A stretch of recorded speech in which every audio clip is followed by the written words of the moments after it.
5 വക്ത് നിസ്കാരം കൃത്യമായി നിർവഹിക്കണം. നിസ്കാരം ഒഴിവാക്കുന്നവരെ അവർക്ക് സൂഉൽ ഖാതിമത്ത് സംഭവിക്കുമെന്ന് സയ്യിദുനാ റസൂലുള്ളാഹി സ്വല്ലല്ലാഹു അലൈഹി വസല്ലം. അതുകൊണ്ട് നിസ്കാരം ഒഴിവാക്കണ്ട.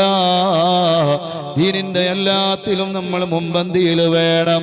അതാണ് മഹാനായ ഗൗസുൽ ആലം ശൈഖ് അബ്ദുൽ ഖാദിർ ജീലാനി റളിയല്ലാഹു അൻഹു തുടങ്ങിയ എല്ലാ മഹാന്മാരായ ഔലിയാക്കളും സ്വാലിഹീങ്ങളും അവരുടെ യുവത്വകാലം ദീനിന് വേണ്ടി ചെലവഴിച്ചു. അപ്പോഴെല്ലാം അവർക്ക് വലിയ ഗുണങ്ങളുണ്ടായി.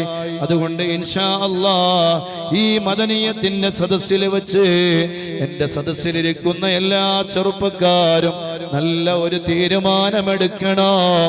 ദീനിന്റെ വിഷയങ്ങളിൽ ഞാൻ മുൻപന്തിയിൽ ഉണ്ടാകും ഇൻഷാ അല്ലാഹ്.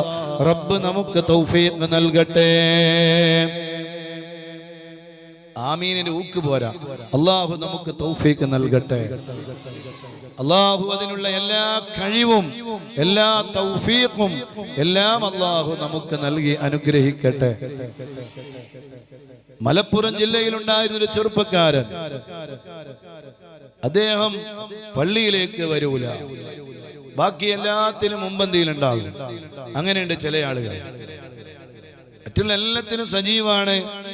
ക്രിക്കറ്റ് ഗ്രൗണ്ടിൽ അവൻ സജീവാണ്, ഫുട്ബോൾ ഗ്രൗണ്ടിൽ അവൻ സജീവാണ്, കല്യാണ വീടുകളിൽ അവൻ ബഹുജോറാണ്, എല്ലാത്തിലും അവൻ വളരെ സജീവാണ്. പക്ഷേ പള്ളിയിലേക്ക് വരൂല. അവസാനം അയാള് മരണപ്പെട്ടു.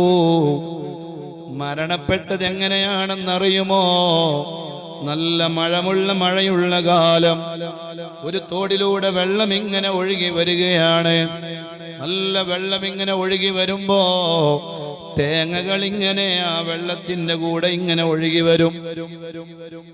അപ്പൊ ആ തേങ്ങ ഇങ്ങനെ പിടിക്കുകയാണ്.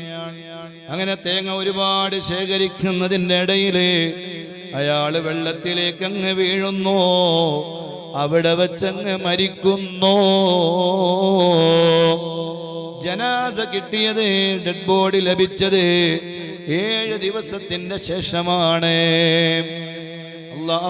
ഡെഡ് ബോഡി കിട്ടുമ്പോ ശരീരത്തിന്റെ പല അവയവങ്ങളിലും മാംസങ്ങളില്ല, കണ്ണുകളില്ല. അയാളുടെ ജനാസ നാറിയിട്ട് നിൽക്കാൻ കഴിയണില്ല. ദുർഗന്ധം ഇങ്ങനെ വമിക്കുകയാണ്. അല്ലാഹുവേ, അവസാനം പള്ളിയിൽ കയറ്റണമല്ലോ, മയ്യത്ത് നിസ്കരിക്കാൻ പള്ളിയിൽ കയറ്റണമല്ലോ. അതേ പള്ളിയിലേക്കും കയറ്റാൻ കഴിയുന്നില്ല. വല്ലാത്ത ദുർഗന്ധം കൊണ്ട്, വല്ലാത്ത വാസന കൊണ്ട് ആ ശരീരം പള്ളിയുടെ അകത്തേക്കും കയറ്റാൻ കഴിയുന്നില്ല. അവസാനം പള്ളിയുടെ പുറത്ത് വെച്ചിട്ട് മയ്യത്ത് നിസ്കരിച്ചിട്ട് ആ ജനാസയെ ഖബറടക്കുന്നു. പള്ളിയിലേക്ക് വരാൻ മനസ്സില്ലാത്തവനെ അവസാനം മരിച്ചു കഴിഞ്ഞപ്പോ പള്ളിയിലേക്ക് കയറ്റാൻ കഴിഞ്ഞില്ല. അതുകൊണ്ട് ശ്രദ്ധിക്കണേ, എല്ലാത്തിലും നമ്മൾ മുൻപന്തിയിലാണ്. പക്ഷേ അള്ളാഹുവിന്റെ പള്ളിയെ മറന്നു പോകല്ല. അത് അള്ളാഹുവിന്റെ ദീനിന്റെ ശിആറാണ്.